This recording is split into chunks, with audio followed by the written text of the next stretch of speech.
မင်္ဂလာပါခင်ဗျာ Revolut Burma News Channel ကနေပြီးတော့ August လ25ရက်နေ့နေ့လယ်ပိုင်းရရှိထားတဲ့သတင်းများကိုတင်ဆက်ပေးပါမယ်။ပထမဆုံးတင်ဆက်ပေးရမယ်မြို့သိမ်းတိုက်ပွဲသတင်းကတော့ရခိုင်ပြည်နယ်မောင်တော်မြို့နယ်ဂွမြို့နယ်ကကျိန်နယ်လီမြို့ကိုသိမ်းပိုက်နိုင်ရန်အတွက်အာရခတပ်တော် AA ကကြိုးပမ်းလျက်ရှိပြီးတော့လက်ရှိမှာလည်းတိုက်ပွဲကဆက်လက်ပြင်းထန်လျက်ရှိကမောင်တော်မြို့သိမ်းတိုက်ပွဲမှာမြို့မှာရဲစခန်းကရဲ8ဦးလက်နက်ချအလင်းဝင်ခဲ့ပြီးတော့စစ်ကောင်စီတပ်သား36ဦးကိုစစ်တုံးပန်းအဖြစ်နဲ့အရှင်ဖမ်းဆီးရမိခဲ့တယ်ဆိုတဲ့သတင်းကိုတင်ဆက်ပေးပါမယ်။အလင်းဝင်လာသူများစစ်တုံးပန်းများနဲ့အတူလက်နက်ခဲအများပြားကိုလည်းသိမ်းဆည်းရမိခဲ့တယ်လို့သိရပါတယ်။မောင်တော်မြို့နယ်ကျိန်နယ်လီမြို့ကိုသိမ်းပိုက်ရရှိရန်နီးကပ်နေပြီးတော့စစ်ကောင်စီလက်လွတ်ဆုံးရှုံးရတော့မယ်လို့ AA ရဲ့ထုတ်ပြန်ချက်အရသိရှိရပါတယ်။မောင်တော်မြို့နယ်ကျိန်နယ်လီမြို့မကြဆုံးစီရေးအတွက်အာဏာသိမ်းစစ်ကောင်စီဟာကြီးရည်လေး3ခုစလုံးနဲ့အပြင်းထန်ခုခံတိုက်ခိုက်နေတော့လဲ AA အနေနဲ့စစ်ကောင်စီရဲ့တပ်စခန်းများကိုတစ်ခုပြီးတစ်ခုသိမ်းပိုက်ထားတယ်လို့ပြောဆိုထားပါတယ်။မောင်တော်မြို့သိမ်းတိုက်ပွဲမှာစစ်ကောင်စီဘက်က ARA ARSA RSO များနဲ့စစ်ကောင်စီလက်နက်တပ်ဆင်ပေးထားတဲ့လက်နက်ကိုင်များကအာရခတပ်တော် AA ကိုပူးပေါင်းတိုက်ခိုက်နေပြီးတော့ AA ဘက်ကလည်း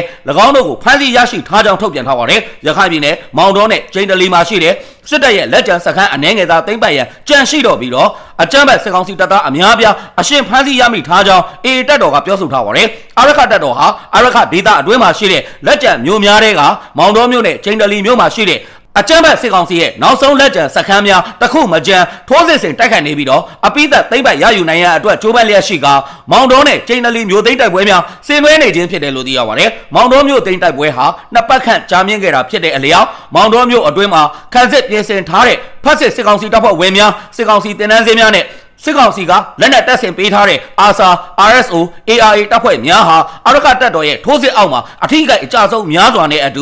ူဗဇင်ကလေးနဲ့ထွက်ပြေးခြင်းလက်နက်ချအညံ့ခံခြင်းတို့ကိုဇက်တိုက်ပြုလုပ်လာတဲ့အတွက်ကြောင့်မောင်တော်မြို့ဟာအာရခတပ်တော်ရဲ့အလုံးစုံထိန်းချုပ်မှုအောက်ကိုရောက်ရှိလာမဲ့မြို့တစ်မြို့ဖြစ်လာတော့မှာဖြစ်ကြောင်း AA တပ်တော်ကပြောဆိုထားပါတယ်။ဩဂတ်စ်လ4ရက်နေ့မှာမောင်တော်မြို့သိမ်းတိုက်ပွဲကိုစတင်ခဲ့တော့လဲမောင်တော်မြို့ပတ်ဝန်းကျင်မှာရှိတဲ့စခန်းများကိုတစ်ခုပြီးတစ်ခုသိမ်းပိုက်ရရှိရန်အတွက်ကြိုးပမ်းခဲ့တာဟာ3လခန့်ကြာမြင့်ခဲ့ပြီဖြစ်တယ်လို့သိရပါတယ်။မောင်တော်မြို့သိမ်းတိုက်ပွဲစတင်ပြီးတော့ရက်ပေါင်း20ကြာအတော်အတွင်းမှာမောင်တော်မြို့အတွင်းကဖက်စစ်စစ်ကောင်စီနဲ့အပေါင်းပါများရဲ့ခန်းစစ်နေရာများကိုတစ်ခုပြီးတစ်ခုသိမ်းပိုက်ရရှိထားပြီးတော့အနှဲငယ်မြသာကြံရှိတဲ့ခန်းစစ်နေရာများအလုံးကိုတစ်ခုမကြံထိုးစစ်ဆင်တိုက်ခိုက်လျက်ရှိတယ်လို့သိရပါတယ်။ဒါကြောင့်မောင်တော်မြို့သိမ်းတိုက်ပွဲဟာဆက်လက်ပြီးတော့ပြင်းထန်နေဆဲဖြစ်တယ်လို့သိရပါတယ်။မောင်တော်မြို့ကိုလက်လွတ်ရန်တေချာနေပြီဖြစ်တယ်ဖက်စစ်စစ်ကောင်စီဟာ၎င်းတို့ရဲ့ရုံမာတဲ့အကျင့်အတိုင်းမောင်တော်မြို့အတွင်းမှာရှိတဲ့လူနေအိမ်အဆောက်အအုံများကိုမိရှုဖျက်ဆီးခြင်းများပြုလုပ်ပြီးတော့တိုက်ပွဲများအတွင်းကနေရရှိတဲ့နီးလန်းနဲ့ထွက်ပြေးတိမ်းရှောင်လျက်ရှိကAA တပ်တော်ကထွက်ပြေးနေသူများအပါအဝင်ခုခံစစ်များကိုဆင်နွှဲနေတဲ့စစ်ကောင်စီတပ်သားများကိုလိုက်လံချေမှုန်းလျက်ရှိတယ်လို့သိရပါတယ်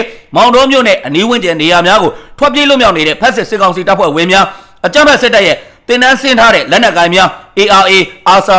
RSO လက်နက်ကိုင်များနဲ့၎င်းတို့ရဲ့လက်ပါစီများအခုရက်သက်တစ်ပတ်အတွင်းမှာနေတိုင်းကိုဖမ်းဆီးရမိနေပြီးတော့အလောင်းများနဲ့အတူစစ်သုံးဆောင်ပစ္စည်းများလက်နက်ခဲယမ်းများကိုလည်းဇက်တိုက်သိမ်းဆည်းရမိထားတယ်လို့သိရပါတယ်။ကြပြိုင်တဲ့ထဲမှာပဲတန်တွဲမြို့နယ်ကက်လျက်ရှိတဲ့ကျိန်နယ်လီမောင်ရွှေလေးကွင်းဝိုင်းအစရှိတဲ့နေရာများကိုလည်းတိုက်ပွဲများဆက်လက်ပြင်းထန်လျက်ရှိပြီးတော့အကြမ်းဖက်စစ်ကောင်စီကကြီးရည်လေးစုပေါင်းကပြက်လဲခုခံလျက်ရှိတဲ့အတွက်ကြောင့်တိုက်ပွဲများဟာတရပိတရပုံမပြင်းထန်လျက်ရှိတယ်လို့သိရပါတယ်။အာရခတပ်တော်အနေနဲ့ရခိုင်စစ်ရေးရည်မှန်းချက်အတိုင်းအာရခဒေသအတွင်းမှာလက်ကျန်မြို့များကိုမြို့သိမ်းတိုက်ပွဲဆင်နွှဲရဲနဲ့လက်နက်ချအညံ့မခံမဲနဲ့ခုခံနေတဲ့ရန်သူစခန်းတိုင်းကိုဆက်လက်ပြီးတော့ချေမှုန်းသွားမှာဖြစ်တယ်လို့ AA တပ်တော်ကပြောဆိုထားကြောင်းသတင်းရရှိပါတယ်ခင်ဗျာအခက်ခဲတွေကြားတဲ့ကနေပြီးတော့နေ့စဉ်တင်ဆက်ပေးနေတဲ့ Revolut Burma News Channel ကို like နဲ့ subscribe လုပ်ပေးခြင်းအပြင်တော်လိုင်းရဲကိုကူညီပေးကြဖို့ကိုမေတ္တာရက်ခံတောင်းဆိုလိုက်ပါရစေခင်ဗျာအခုလိုမျိုး like and subscribe လုပ်ပေးခြင်းဟာမြေပြင်ကရဲဘော်များနဲ့စစ်ပေးဆောင်ပြည်သူများကိုတစ်ဖက်တစ်လမ်းကနေပြီးတော့လှူဒန်းပေးနေခြင်းဖြစ်တဲ့အတွက်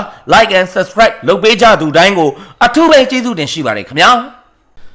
နောက်ထပ်တင်ဆက်ပေးရမယ့်သတင်းကတော့ရန်ကုန်မြို့ဒဂုံမြို့တဲ့မြောက်ပိုင်းမြို့နယ်45ရပ်ကွက်အုပ်ချုပ်ရေးမှူးရုံးကိုလက်ပစ်ဗုံးနဲ့ပြစ်သွင်းတိုက်ခိုက်ခဲ့တယ်ဆိုတဲ့သတင်းကိုတင်ဆက်ပေးပါမယ်။ဩဂတ်စ်လ23ရက်နေ့ည9:30မိနစ်ခန့်မှာဒဂုံမြို့တဲ့မြောက်ပိုင်းမြို့နယ်45ရပ်ကွက်အုပ်ချုပ်ရေးမှူးရုံးကိုလက်ပစ်ဗုံးနဲ့ပြစ်သွင်းတိုက်ခိုက်ခဲ့တယ်လို့သိရပါတယ်။ကျွန်တော်တို့အဲ့ဒီကိုသွားပစ်ထည့်တဲ့အချိန်မှာသူတို့လူတွေရှိပါတယ်။နောက်ဆက်တွေကတော့မသိရသေးပါဘူး။စုံစမ်းနေသေးပါလို့ရန်ကုန် Urban Column အဖွဲ့ဆက်သွယ်ရေးတာဝန်ခံကပြောဆိုထားပါတယ်။၎င်းတိုက်ခိုက်မှုကိုရန်ကုန် Urban Column စစ်ကြောင်းကပြုလုပ်ခဲ့ပြီးတော့အကြမ်းဖက်စစ်အာဏာရှင်စနစ်ကြာဆုံးသည့်အထိတော်တွင်အပြင်မြို့ပါမကျန်ဆက်လက်ပြီးတော့တိုက်ခိုက်တော်လှန်သွားမှာဖြစ်ကြောင်းကိုဆက်သွယ်ရေးတာဝန်ခံကဆက်လက်ပြောဆိုထားကြောင်းသတင်းရရှိပါရခင်ဗျာ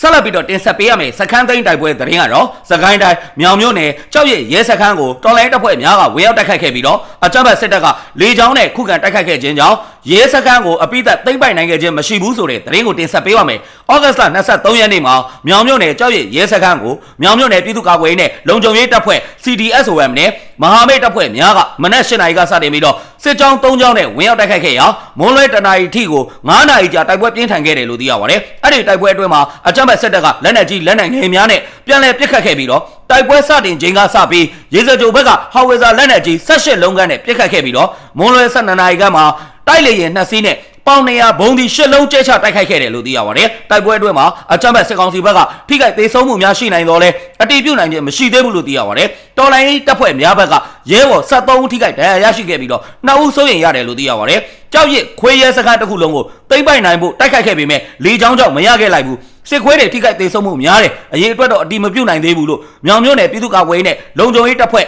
CDSOM ကတာဝန်ရှိသူတို့ကပြောဆိုထားပါတယ်။၎င်းတိုက်ခိုက်မှုကို CDSOM မြောက်ပိုင်းတိုက်ခိုက်ရေးဗိုလ်စက်ကြားစစ်ကြောင်း MRF စဖို့စစ်ကြောင်း MSPDF စစ်ကြောင်းနဲ့မဟာမိတ်တပ်ဖွဲ့များကပူးပေါင်းတိုက်ခိုက်ခဲ့ကြောင်းသတင်းရရှိပါတယ်ခင်ဗျာ။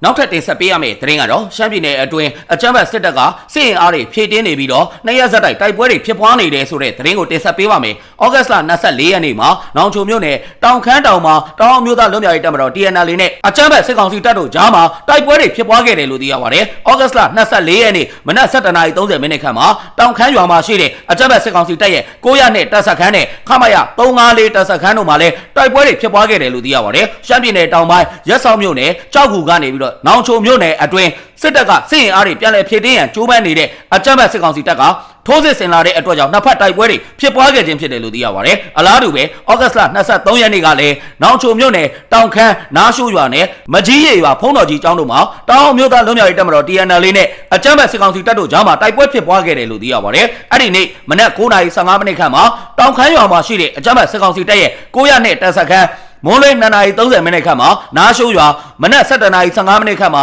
မကြီးရွာဖုံးတော်ကြီးကျောင်းတို့မှာတိုက်ပွဲတွေဖြစ်ပွားခဲ့တယ်လို့သိရပါတယ်။တောင်ခမ်းရွာစစ်ကောင်စီရဲ့900နဲ့တပ်စခန်းတိုက်ပွဲအတွင်းမှာအကြမ်းဖက်စစ်ကောင်စီတပ်က Jet Fighter နဲ့တကြိမ်လာရောက်ဘုံကျဲတိုက်ခိုက်ခဲ့ကြောင်းသတင်းရရှိပါတယ်ခင်ဗျာ။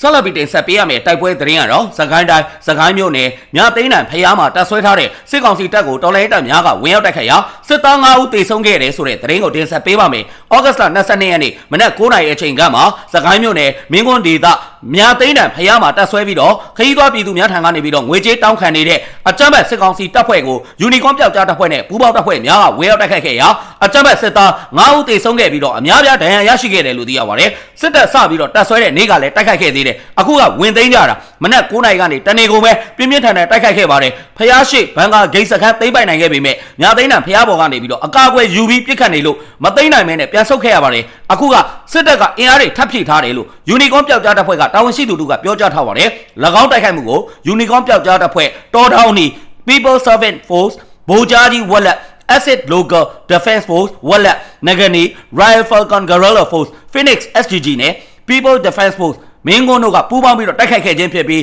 းပြည်သူ့ကာကွယ်ရေးတပ်ဖွဲ့ဝင်2ဦးမစိုးရိမ်ကဒဏ်ရာရရှိခဲ့တယ်လို့သိရပါတယ်။အခုလိုမျိုးတိုက်ခိုက်ခံရမှုကြောင့်အထိနာသွားတဲ့အကြမ်းဖက်စစ်ကောင်စီအုပ်စုဟာအနီးနားမှာရှိတဲ့ဘုံကြီးကျောင်းများနဲ့နေအိမ်များအတွင်းကပစ္စည်းများကိုဖောက်ထွင်းခိုးယူကစစ်ဘေးရှောင်ပြည်သူ2ဦးကိုလည်း PDF ဆိုပြီးတော့ဆွဆွဲကတပ်ဖြတ်ခဲ့ကြောင်းသတင်းရရှိပါတယ်ခင်ဗျာ။အခုလိုမျိုးမြန်မာတနိုင်ငံလုံးမှာဖြစ်ပွားနေတဲ့စစ်ရေးသတင်းနိုင်ငံရေးသတင်းများကိုအချိန်ပေးပြီးတော့နားဆင်ပေးတဲ့အတွက်Revolut Burma News Channel ကနေပြီးတော့အထူးပဲကျေးဇူးတင်ရှိပါတယ်ခင်ဗျာ